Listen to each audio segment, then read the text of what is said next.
Hi, I'm Melrose Michaels, the founder of SWCEO.com, and I want to talk to you today about our wonderful product, GPTease.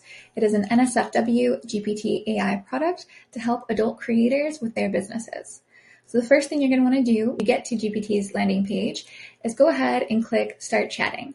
You'll see some testimonials at the bottom, as well as our signature built by SWCEO. Click Start Chatting to continue.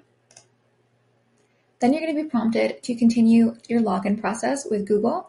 And by continuing that process, you are acknowledging that you are 18 years or older. So continue with Google. Here is where you will select your email address to continue the sign-in process.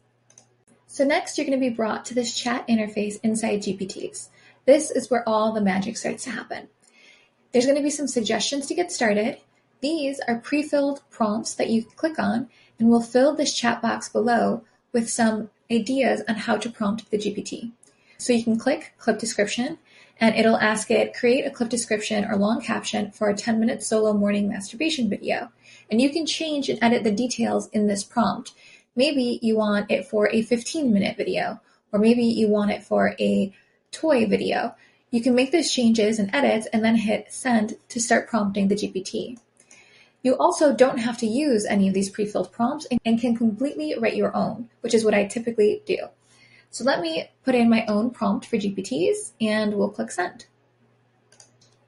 Okay, now I've written my prompt to GPTease. It says, help me write a mass message for my fans and subscribers that feels like it's being received by only them individually. Make sure it is enticing enough to elicit a reply from them. Give me 10 suggestions. Then you'll click this pink arrow to send the prompt.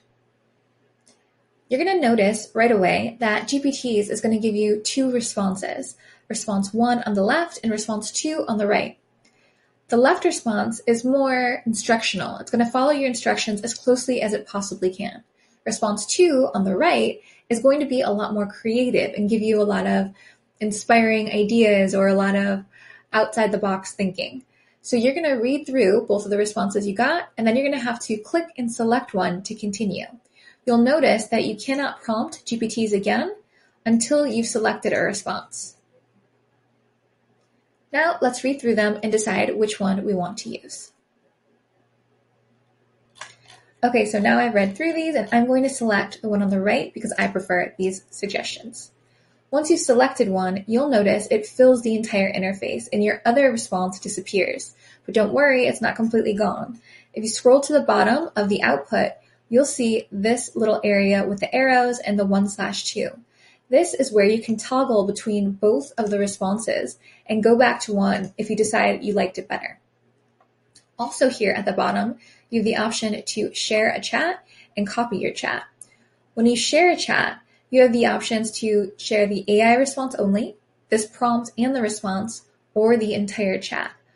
Once you click which one you want to share, you will create a link, and you can copy and paste that link to share your chat or your response or your prompts with any of your creator friends.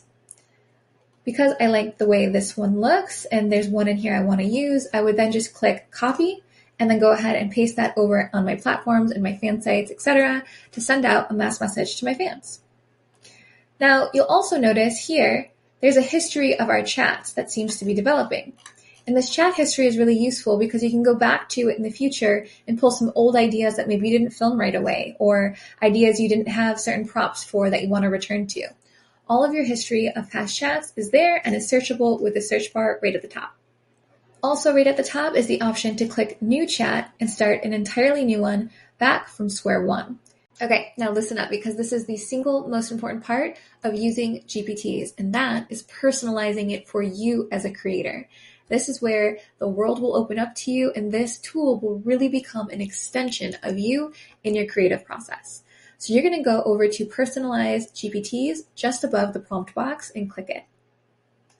What will happen is this personalization section will open up and allow you to modify and really fine-tune your GPTease to you as a creator. This first one on top is what would you like GPTease to know about you to provide better responses. Here you're going to put things like filming requirements, your personal pronouns, maybe relationship dynamics with your fans, things about your physical appearance, and then how you maintain your brand online. You can also include things about your writing style. Do you want it to be sassy or dominant or flirty?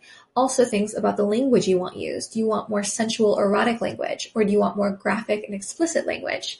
All of those things could be entered in this very first box. The second box is about your writing samples. This one is really key. Uploading your writing samples to GPTease will make it function and write and speak a lot more like you. The format you want to use is the platform itself, the type of post it's for, and then the sample after that. So for example, mine says OnlyFans, it's for a PPV, and this is the sample. The next one would be for ManyVids, it's for a clip description, and then the example. Just below that, you're going to see your signature emojis. Every creator knows that we have certain emojis that we lean on and use more often than others. Here is where you can really stylize the outputs from your GPTs by including your signature emojis. There's a creativity slider that will make your GPTs more or less creative, which is also very fun to play with. And then you get down to the real nitty-gritty, which are the keywords that describe you as a creator, and then the keywords that describe your content. So for example, female redhead, some things about me, and then some keywords that describe my content. I put a tag for every kind of content that I make and distribute online. This is where you would do the same thing. Once you're done, you would click Save and then exit out of the personalization for your GPTs. Well, that brings us to the end of this overview video. Now you know where to go for what you need inside GPTs, how to prompt it, and how to personalize it to you. I hope you enjoyed, and I hope you love using this tool. Thanks for watching.